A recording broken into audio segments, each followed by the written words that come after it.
کہانی کا ہیرو کسی دفتر میں کلرک ہے. اس کی بیوی عمر میں اس سے بہت چھوٹی ہے. دونوں کے 5 بچے ہیں. گھر کی مالی حالت بھی اچھی نہیں ہے. میں سمجھتی ہوں مراد کہ تم بہت بدل چکے ہو. میرا وجود اب تمہارے لیے کسی آزار سے کم نہیں. تم اپنی بے مہری کے لیے خود کو ذرا بھی مجرم نہیں سمجھتے. ذرا ان دنوں کو سوچو جب تم مجھے بے پناہ چاہتے تھے. وہ دن تو میں کبھی بھی نہیں بھول سکتی جب ہم گھومتے ہوئے شہر سے دور مضافات کی طرف نکل گئے تھے. وہاں کیچڑ ہی کیچڑ تھا. میرا جوتا کیچڑ میں لت پت ہو گیا تھا اور میں ایک پتھر پر بیٹھ گئی تھی اور تم نے میرے جوتے اتارے تھے. انہیں صاف کیا تھا اور پھر دوبارہ میرے پاؤں میں پہنا دیے تھے. وہ دن میرے خیالوں سے کبھی نہیں اتر سکتا.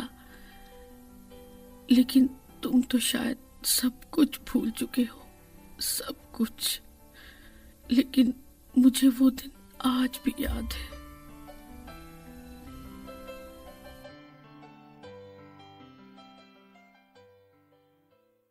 کیا دن تھے وہ بھی. تم بھلا ایسا کیوں سوچتی ہو؟ میں ذرا اپنے کام میں مشغول ہو گیا تھا، کہانی میں کھو گیا تھا، اس لیے چپ تھا. تم اس طرح اپنے خیالات پریشان نہ کیا کرو پلیز. تم مان لیجئے کہ بیچارہ کلرک رشوت لینے کے الزام میں گرفتار کر لیا جاتا ہے اور پھر ناگہاں جیسے کوئی غیب سے اس کی داد رسی کے لیے پہنچ جاتا ہے. مگر اس کہانی کا اختتام کہاں ہو؟ مراد، میرے سینے میں کوئی چبھن سی محسوس ہو رہی ہے. کیا ٹی بی کی علامت تو نہیں؟ مجھے معلوم نہیں ہے. جنہیں ٹی بی کی شکایت ہوتی ہے کیا ان کے سینے بھی اسی طرح دکھتے ہیں؟ مجھے معلوم نہیں. تمہیں معلوم ہی کیا ہے؟ کہانی کی ایک شکل تو بنتی جا رہی ہے. اب صرف قانونی معاملات کی تحقیق کا مسئلہ رہ گیا ہے. فرض کیجئے یہ رشوت کسی نہر کے پل کی تعمیر کے سلسلے میں ہے. کوئی بات پیدا کی جائے یا پولیس کے ہجوم کی کیفیت دکھا دی جائے. آخر کون سا بہتر رہے گا؟ ہاں ہم دونوں جب پارکوں میں گھوما کرتے تھے، خزاں کی جاتی ہوئی رت میں گرتے ہوئے پھول، ہم دونوں درختوں کے نیچے بیٹھ جاتے، آپس میں کھیل کھیلا کرتے، گرتی ہوئی پتیوں پر ایک دوسرے کو خط لکھتے. تمہیں یاد ہے نا؟ اور کبھی کبھی ہم پارک تانگے پر بھی تو جاتے تھے نا، جو دیکھنے میں ہنڈولا سا لگتا تھا. پتہ نہیں اب پارک جانا ہمیں کب نصیب ہوگا. تم سن رہے ہو نا؟ ہم تانگے پر پارک کب جائیں گے؟ ہاں تم ٹھیک ہو جاؤ گی جب. میں تو جانے کب ٹھیک ہوں گی بھی یا نہیں. مراد، یاد ہے جب تمہیں یہ پتہ چلا تھا کہ میں ماں بننے والی ہوں تو تم خوش ہونے کی بجائے ایک دم اداس ہو گئے تھے. ہاں یاد ہے.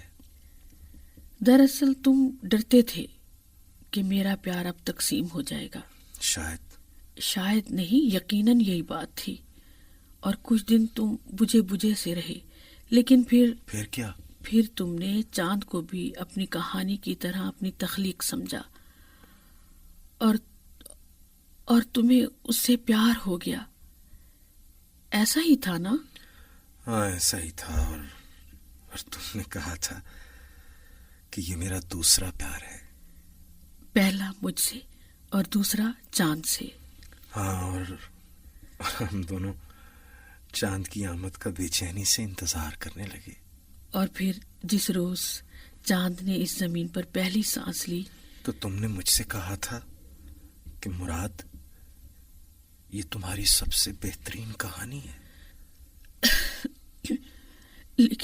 لیکن میں یہ نہیں جانتی تھی کہ چاند تمہاری سب سے بہترین کہانی، دنیا کی مختصر ترین محبت کی کہانی ہوگی۔ ہاں زینب، اس بات کا پتہ تو صرف دنیا تخلیق کرنے والے ہی کو تھا، ازل سے ابد تک کی کہانی لکھنے والا سب سے بڑا تخلیق کار، بس وہی جانتا تھا کہ ہماری اس کہانی میں آگے کیا ہونے والا ہے۔ کہانی تو ابھی شروع ہی ہوئی تھی نا؟ ہاں، کہانی کی کہانی۔ کلرک نے آخر رشوت کیوں قبول کی؟ یقیناً معاشی بدحالی کی وجہ سے۔ پھر ایسے نازک موقع پر اسے کسی کی امداد قبول کر لینی تھی۔ یہ سب روزمرہ کی زندگی میں ہوتا ہے۔ اچھا بھائی، اب پلاٹ تو صاف ہو چکا ہے، بس لکھنا باقی رہ گیا ہے۔ مراد اب کیا ہے؟ تمہیں چاند یاد نہیں آتا؟